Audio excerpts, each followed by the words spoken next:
Sa videong ito, makikita ang isang itim na pusa na may pasan-pasan na tila maliliit na daga. Samantala, ang batang ito naman ay bitbit ang mas malaking uri nito. Kung titignan, akala mo'y tila patay na ang isang ito.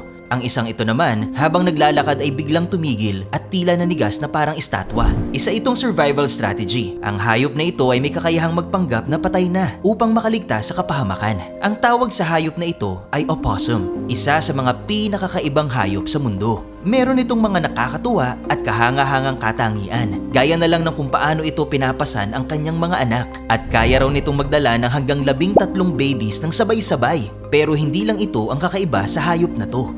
Ang opossum ay isang uri ng marsupial. Ibig sabihin ay may pouch sa tiyan ang mga nanay nito katulad ng kangaroo. Ito ang natatanging native marsupial sa North America at makikita rin sa mga lugar sa Central at South America. Sa katunayan, kayang-kaya nilang mabuhay sa iba't ibang environment mula kagubatan hanggang urban areas. Ang mga baby opossum ay ipinapanganak na sobrang liit, halos kasing laki lang ng isang honeybee na may maiikli at maliliit na braso na sapat lang para makaakyat papunta sa pouch ng kanilang ina. Dito sila mananatili sa loob ng 2 buwan habang patuloy na lumalaki at nagde-develop. Pero alam mo ba na bukod dito, kilala rin ang opossum sa kakaiba nilang katangian? Meron kasi silang ginagamit na pangdepensa na tinatawag na playing possum. Kapag sila ay inatake o na-corner ng isang predator, bigla silang hihiga, titigas ang katawan, ilalaylay ang dila at maglalabas pa ng mabahong amoy na tila patay na hayop. Pero ang mas nakakagulat, hindi nila ito sinasadya. Ito ay involuntary reaction ng kanilang katawan bilang built-in na physiological defense system at automatic na na-activate kapag sila ay nasa matinding panganib. Kapag nangyari to, nagre-release ang kanilang nervous system ng mga neurochemicals at hormones na may malaking epekto sa iba't ibang bahagi ng kanilang utak at iba pang parte ng katawan.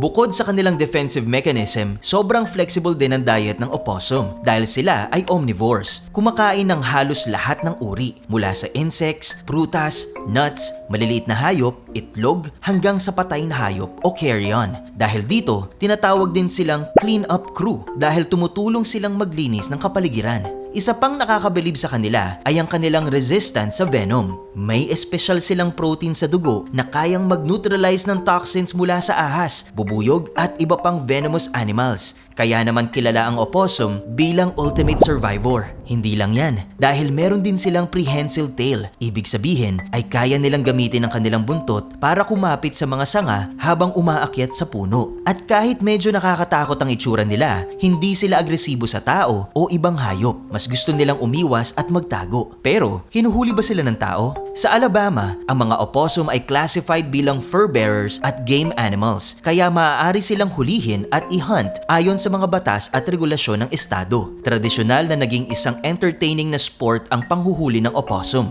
lalo na para sa mga mahilig mangaso gamit ang mga hounds o hunting dogs. Sa kasaysayan, pati mga kilalang personalidad gaya ni former US President Franklin D. Roosevelt ay naiengganyo rin sa possum hunting. Dagdag pa rito, mas karaniwan pang hinuhuli ang mga opossum para gawing pagkain kesa para sa libangan o sport noong unang panahon. Dahil likas silang tahimik, hindi agresibo at kayang mag-adjust sa iba't ibang environment, nagiging interesting din silang alagaan para sa iba. Gayunpaman, hindi ideal na pet ang opossum. Kailangan kasi nila ng espesyal na diet at tamang kaalaman sa pag-aalaga. At sa maraming lugar, regulated o illegal pa nga ang pag-aalaga sa kanila bilang pet kung walang permit. Kaya sa susunod na makakita ka ng opossum na tila patay na, baka hindi pa talaga tapos ang kwento niya. Ikaw ka-awesome, may kilala ka bang politikong parang opossum? Magaling magpanggap at magkunwaring hindi kurap?